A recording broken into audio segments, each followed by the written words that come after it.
Numerical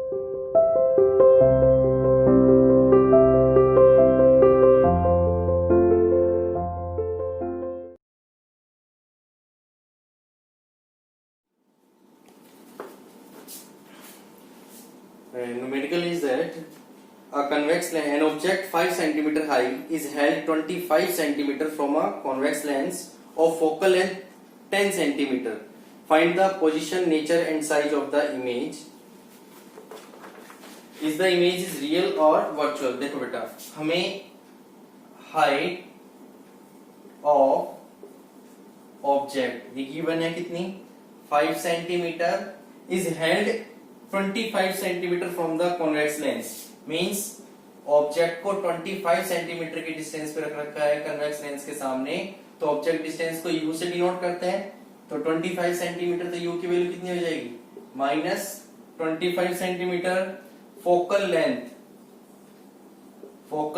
f ये हमें कितनी गिवन है जी, फोकल लेंथ गिवन है बेटा हमारे को 10 सेंटीमीटर, कितनी है 10 सेंटीमीटर। और हमसे पूछा गया है find the position, nature and size of the image. वही मैंने इमेज फॉर्मेशन में बताया था आपको कि लास्ट में ये 3 चीजें बतानी होती है, और यही केस हमें इसके अंदर है। जो ऑब्जेक्ट है वो 25 सेंटीमीटर की डिस्टेंस पे रखा है, और मैंने आपको बताया था ऑब्जेक्ट डिस्टेंस हमेशा नेगेटिव लेते हैं। ऑब्जेक्ट की जो हाइट है, हाइट ऑफ द ऑब्जेक्ट बोलते हैं या साइज ऑफ द ऑब्जेक्ट बोलते हैं, दोनों का मतलब सेम होता है। This is 5 centimetre, focal length दे रखी 10 सेंटीमीटर। मैंने आपको बताया था कि कॉन्वेक्स लेंस की फोकल लेंथ हमेशा पॉजिटिव होती है, कनकेव लेंस की नेगेटिव होती है। Now we have a lens formula.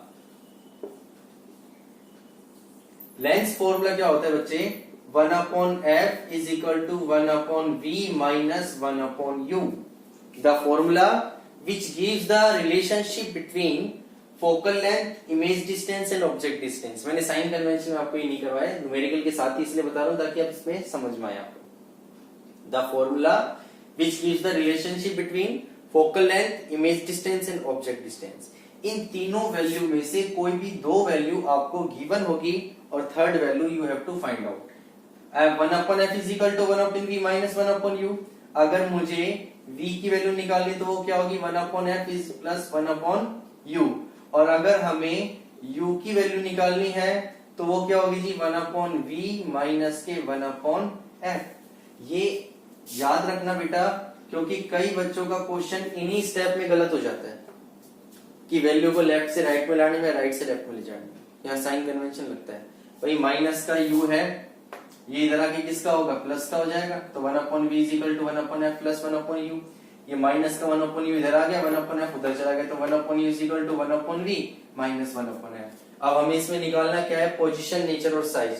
तो पोजीशन मतलब इमेज डिस्टेंस, तो यूजिंग लेंस फॉर्मूला क्या होता है 1/f is equal to 1/v minus 1/u। मुझे v की वैल्यू निकालनी है, तो 1/v is equal to क्या होगा 1/f plus 1/u। 1/v is equal to f की वैल्यू आपको कितनी दे रखी है 10 प्लस u की वैल्यू कितनी दे रखी है माइनस के 25। तो माइनस प्लस माइनस 1/10 माइनस के 1/25। इन दोनों का अगर आप एलसीएम लेते हो 10 और 25, तो 5 2 जा 10, 5 5 जा 25, कितना आ गया जी 50। 1/v is equal to में ये कितना होगा 10 5 जा 50 और ये 25 2 जा 50, दैट इज इक्वल टू 3 में 50 सेंटीमीटर। ये किसकी वैल्यू है v की वैल्यू।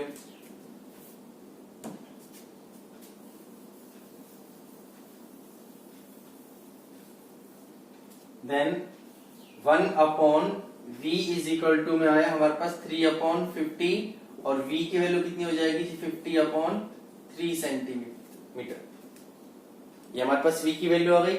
अगर आप इसको सोल्व करो तो अप्रोक्सीमेटली कितनी जाएगी 50 को हम डिवाइड कर सकते हैं 33 1 जा 3 3 6 जा 18 और 16.67 centimetre. This is our position of the image. अब आप सोचो और दिमाग लगाओ, इमेज की वैल्यू क्या आ रही है हमारे पास पॉजिटिव, तो इसका मतलब क्या हुआ इमेज लेफ्ट हैंड साइड में बन रही है या राइट हैंड साइड के अंदर बन रही है, राइट हैंड साइड के अंदर इमेज बन रही है। अब मुझे निकालना है नेचर, तो उसके लिए मुझे जरूरत पड़ेगी मैग्निफिकेशन की। फॉर्मूला बताया था आपको v अपॉन यू। पहला फॉर्मूला क्यों नहीं लगा सकता मैं, क्योंकि मेरे पास इमेज की हाइट नहीं है, ऑब्जेक्ट की हाइट है। तो इमेज की हाइट निकालने के लिए पहले इस फॉर्मूले का यूज करेंगे। v की वैल्यू कितनी आई थी जी हमारे पास 50 अपॉन 3 मल्टीप्लाई u की वैल्यू कितनी है हमारे पास माइनस के 25 टू 50, तो v की वैल्यू हो गई माइनस के 2 अपॉन 3। मैग्निफिकेशन की कोई यूनिट नहीं होती है। अब इसको हम पुट करते हैं, तो m is equal to minus 2/3 और m का फॉर्मूला होता है h dash upon h is equal to minus 2/3। h dash की वैल्यू हमें फाइंड आउट करनी है। h की वैल्यू कितनी दे रखी है 5 इज इक्वल टू माइनस 2/3, तो h डैश कितना हो गया माइनस 2/3 मल्टीप्लाई में 5, h डैश आ गया माइनस के 10 अपॉन 3 और ये 3.33 सेंटीमीटर। समझ में आया? अब आपको तीन चीज बतानी थी इसके अंदर। एक तो क्या बताना था जी पोजीशन। पोजीशन में आप क्या लिखोगे 16.6 centimetre behind the lens, lens के पीछे 16.6 सेंटीमीटर। दूसरा बताना है आपको नेचर। m की वैल्यू क्या है जी नेगेटिव, तो नेचर क्या हो गया रियल एंड इनवर्टेड। तीसरा बताना है आपको साइज। माइनस इंडिकेट कर रहा है कि जो इमेज है वो प्रिंसिपल एक्सिस से नीचे है, सिर्फ ये इंडिकेट कर रहा है माइनस, बट एक्चुअली साइज क्या है हमारे पास 3.3 centimetre size of the image. Clear हुआ? तो ये हमारा कंप्लीट न्यूमेरिकल था। अब देखो क्वेश्चन चेक करना हो तो आप ऐसे कर सकते हैं। इसकी फोकल लेंथ मुझे दे रखी है कितनी जी 10 सेंटीमीटर।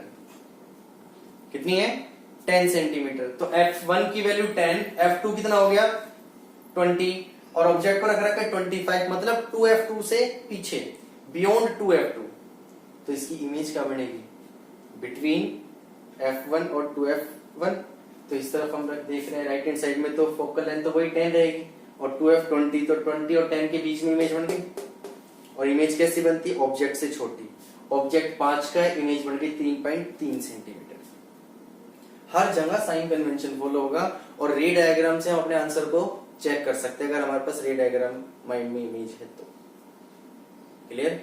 तो मैंने आपको जो न्यूमेरिकल करवाए हैं, साइन कन्वेंशन करवाए हैं बेटा, ये तब ही क्लियर होंगे जब आप इसकी प्रैक्टिस करोगे। नेक्स्ट क्लास में भी हम सिर्फ न्यूमेरिकल्स का पोर्शन करेंगे जो कंप्लीटली साइन कन्वेंशन पे बेस हो। क्लियर? तो जो भी आपकी बुक में है क्वेश्चंस आप उसकी प्रैक्टिस कीजिए और अगर कोई क्वेश्चन नहीं आएगा तो मैं आपको बताऊंगा। So thank you, God bless you, stay home, stay safe.